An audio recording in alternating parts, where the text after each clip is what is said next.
Hello everybody, Joe Kehoe here from Royal LePage Pro Alliance, helping you out with all your residential and commercial real estate needs in Bay of Quinte, Prince Edward regions and beyond. This week's video is going to be on the Canada market update for August of 2023, which is presented by CoStar. Now, if you don't know who CoStar is, they're the worldwide leader in commercial real estate data.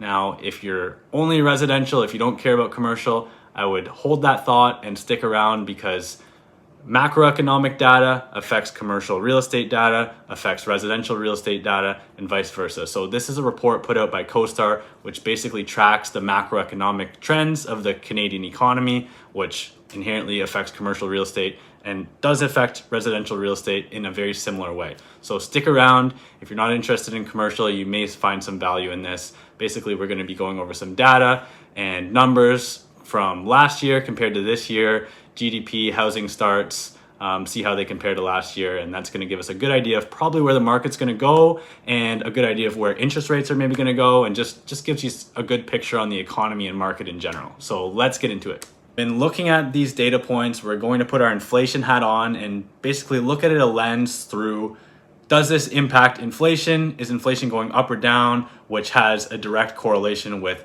are rates going to continue to rise? Are they going to stabilize, or are they going to decrease? So real GDP growth, year-over-year change, the last available data is April 2023. Current year-over-year GDP growth is 1.7% compared to last year, which was 4.5%. So higher GDP growth is good, but if it gets too high, then that's when you get runaway inflation, right? So the goal from government in Canada was to decrease GDP growth to decrease inflation. So that's working. GDP growth is decreased, but it's not negative. So that's a pretty solid number for GDP growth. Next, employment and unemployment rates. So employment change year over year. Current is 2.4%. Last year was 4.4%. So this employment change basically means how many new people are being employed, how many new jobs are in Canada. So the year prior, 4.4. This year, 2.4. So we see a decrease in employment, which means inflation's probably not going to be as high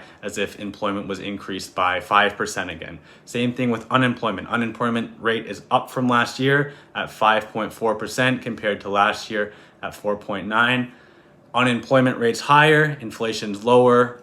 Unfortunately, more people are losing their job. There's going to be more people unemployed, but realistically, that's what has to happen for inflation to come down. CPI year-over-year change is 2.8% compared to last year, which is 8.1% year-over-year. So seems like we've got CPI under control at 2.8%. That's where they'd like it to be. They'd like it actually to be a little bit lower because CPI is basically really closely correlated with inflation.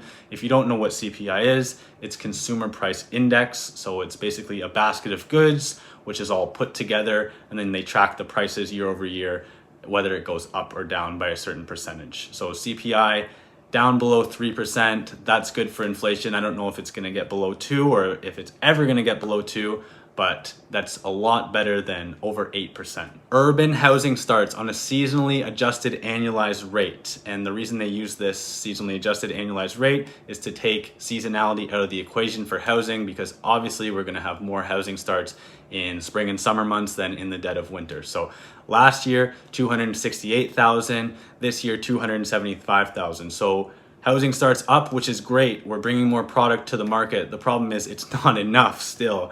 We still want to see more come to the market. Obviously, a lot of these aren't single family homes. They're dense multifamily buildings or condo buildings, a lot of them in urban centers. But it's encouraging to see at least housing starts haven't declined, because there's been a lot of talks of developers stopping projects, and that was just going to be a big problem for bringing new product to the market because we already don't have enough with all the inbound immigration that we're getting.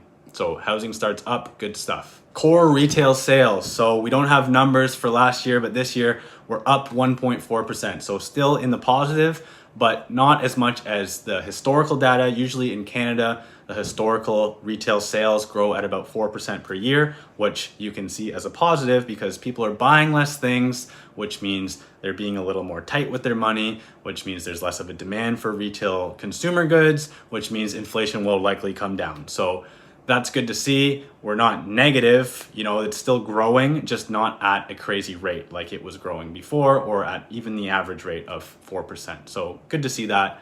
retail sales up, but not up crazy. Lastly, Bank of Canada policy rate and 10-year Government of Canada bond yield. These two data points go hand in hand because, as you probably know, if you buy a bond, it's being used to lend out. So if it's lended out at a higher rate, you're going to get a higher return on that money you're putting into the bond. So it's no secret, unless you've been living under a rock, you probably know that rates are up. The Bank of Canada policy rate's at 5% compared to last year when it was at 2.5%, compared to the year before when it was at 0%. So rates are up. This seems to be working. Inflation seems to be down. All these other metrics seem to be in line. So that seems to be working. Are they going to increase again? Maybe. Are they going to pause? Maybe. Are they going to decrease? Probably not. 10-year Government of Canada bond yield, that's up to 3.41% compared to last year of 2.61%. So rates up, bond yield up because you want to get a higher return because the government's charging more to lend it out. That's a wrap on the Canada market update for August of 2023. Hopefully you found some value in these stats and data points. Although they're macroeconomic and CoStar focuses on commercial real estate data, it definitely affects the residential market because the Canadian economy and housing go hand in hand. So hopefully you found some value in this. As always, please feel free. You can contact me at my website below, kehoerealestate.com.